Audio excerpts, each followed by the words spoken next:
کہ بے شک ہم تمہارے تابع تھے، تو کیا تم ہمیں اللہ کے عذاب سے بچانے میں کچھ بھی کام آنے والے ہو؟ وہ کہیں گے اگر اللہ ہمیں ہدایت دیتا تو ہم تمہیں ضرور ہدایت کرتے، ہم پر برابر ہے کہ ہم گھبرائیں یا ہم صبر کریں، ہمارے لیے بھاگنے کی کوئی جگہ نہیں۔ یعنی اب بھاگنا تو نہیں، بھگتنا اور مرنا ہی ہے۔ اور شیطان کہے گا جب سارے کام کا فیصلہ کر دیا جائے گا کہ بے شک اللہ نے تم سے وعدہ کیا، سچا وعدہ، اور میں نے تم سے وعدہ کیا تو میں نے تم سے خلاف ورزی کی، اور میرا تم پر کوئی غلبہ نہ تھا سوائے اس کے کہ میں نے تمہیں بلایا، تم نے میرا فوراً کہنا مان لیا، اب مجھے ملامت نہ کرو اور اپنے آپ کو ملامت کرو، نہ میں تمہاری فریاد کو پہنچنے والا ہوں اور نہ تم میری فریاد کو پہنچنے والے ہو، شک میں اس کا انکار کرتا ہوں جو تم نے مجھے اس سے پہلے شریک بنایا، یقیناً جو لوگ ظالم ہیں انہی کے لیے دردناک عذاب ہے۔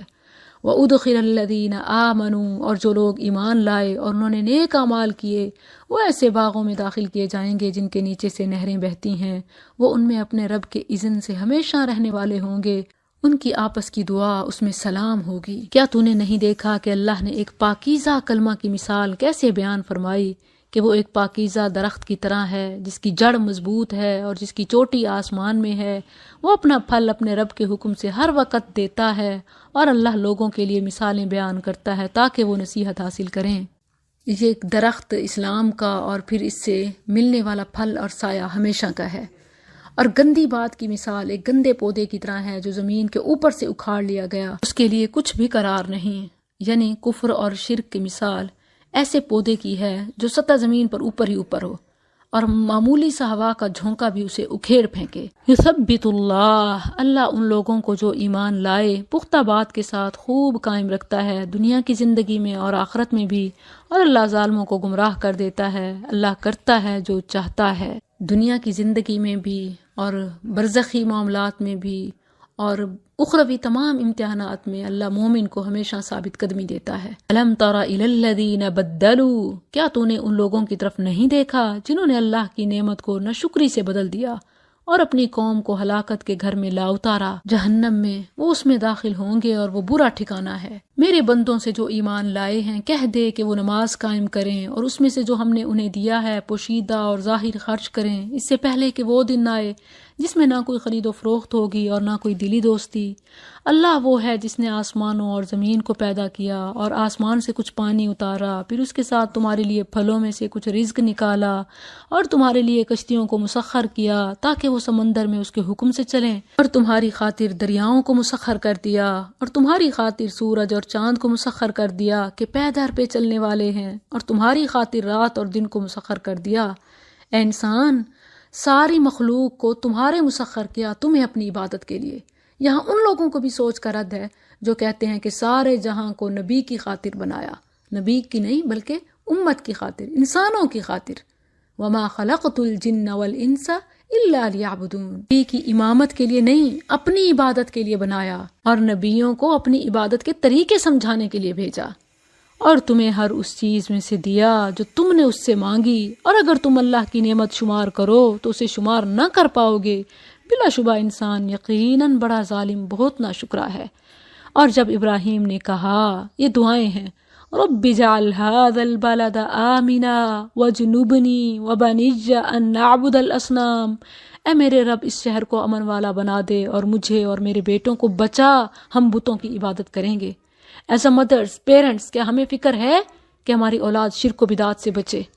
ہمیں شرک و بدعت کے خود فرق کا نہیں پتہ۔ ربی انہن، اے میرے رب بے شک انہوں نے بہت سے لوگوں کو گمراہ کر دیا، پھر جو میرے پیچھے چلا تو یقیناً وہ مجھ سے ہے، اور جس نے میری نافرمانی کی تو یقیناً تو بے حد بخشنے والا نہایت مہربان ہے۔ یہ عیسیٰ علیہ السلام کی طرح بڑی باریکی سے گویا شفاعت بھی ہے کہ تو نے ہدایت دے۔ ربنا انی اسکنت، اے ہمارے رب بے شک میں نے اپنی کچھ اولاد کو اس وادی میں آباد کیا جو کسی کھیتی والی نہیں، تیرے حرمت والے گھر کے پاس، اے ہمارے رب، تاکہ وہ نماز قائم کریں، سو کچھ لوگوں کے دل ایسے کر دے کہ ان کی طرف مائل رہیں، اور انہیں پھلوں سے رزق عطا کر تاکہ وہ شکر ادا کریں۔ اے ہمارے رب، یقیناً تو جانتا ہے جو ہم چھپاتے ہیں اور جو ہم ظاہر کرتے ہیں، اور اللہ پر کوئی چیز نہیں چھپتی زمین میں اور نہ آسمان میں۔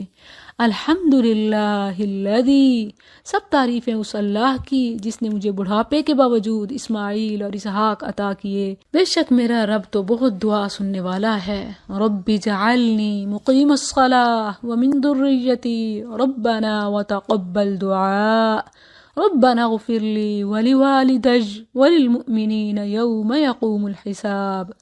ولا تحسبن اللہ، اور تو اللہ کو ہرگز اس سے غافل گمان نہ کر جو ظالم لوگ کر رہے ہیں، وہ تو انہیں صرف اس دن کے لیے مہلت دے رہا ہے جس میں آنکھیں کھلی رہ جائیں گی، اس حال میں کہ تیز دوڑانے والے اپنے سروں کو اوپر اٹھانے والے ہوں گے، ان کی نگاہ ان کی طرف نہیں لوٹے گی اور ان کے دل خالی ہوں گے۔ اور لوگوں کو اس دن سے ڈرا جب ان پر عذاب آئے گا تو وہ لوگ جنہوں نے ظلم کیا کہیں گے، اے ہمارے رب، ہمیں قریب وقت تک مہلت دے دے، ہم تیری دعوت قبول کریں گے اور رسولوں کی پیروی کریں گے۔ اور کیا تم نے اس سے پہلے قسمیں نہ کھائی تھیں کہ تمہارے لیے کوئی بھی زوال نہیں، اور تم ان لوگوں کے رہنے کی جگہوں میں آباد رہے جنہوں نے اپنی جانوں پر ظلم کیا، اور تمہارے لیے خوب واضح ہو گیا کہ ہم نے ان کے ساتھ کس طرح کیا، اور ہم نے تمہارے لیے کئی مثالیں بیان کی، اور بے شک انہوں نے تدبیر کی اپنی تدبیر، اور اللہ ہی کے پاس ان کی تدبیر ہے، اور ان کی تدبیر ہرگز ایسی نہ تھی کہ اس سے پہاڑ ٹل جائیں۔ بس تو ہرگز گمان نہ کر کہ اللہ اپنے رسولوں سے اپنے وعدے کے خلاف کرنے والا ہے، یقیناً اللہ سب پر غالب بدلہ لینے والا ہے۔ جس دن یہ زمین اور زمین سے بدل دی جائے گی اور سب آسمان بھی، اور لوگ اللہ کے سامنے پیش ہوں گے جو اکیلا ہے، بڑا زبردست ہے۔ اور تو مجرموں کو اس دن زنجیروں میں ایک دوسرے کے ساتھ جکڑے ہوئے دیکھے گا، ان کی قمیضیں من قطران، تارکول یعنی گندک، لکوڈ تانبے کی ہوں گی، اور ان کے چہروں کو آگ ڈھانپے ہوگی۔ ان گرمیوں میں ہم سے ریشمی کپڑا نہیں پہنا جاتا، سافٹ، کاٹن، لان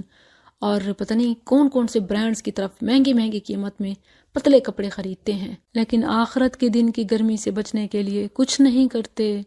کہ جب گرمی بھی بے شمار، کوئی پرسنٹیج بھی نہیں ہے کہ کتنے زیادہ لیول کی ہوگی، اور پہناوے بھی لکوڈ تانبے کے ہوں گے۔ لیجزی اللہ کل نفس ما کسبت،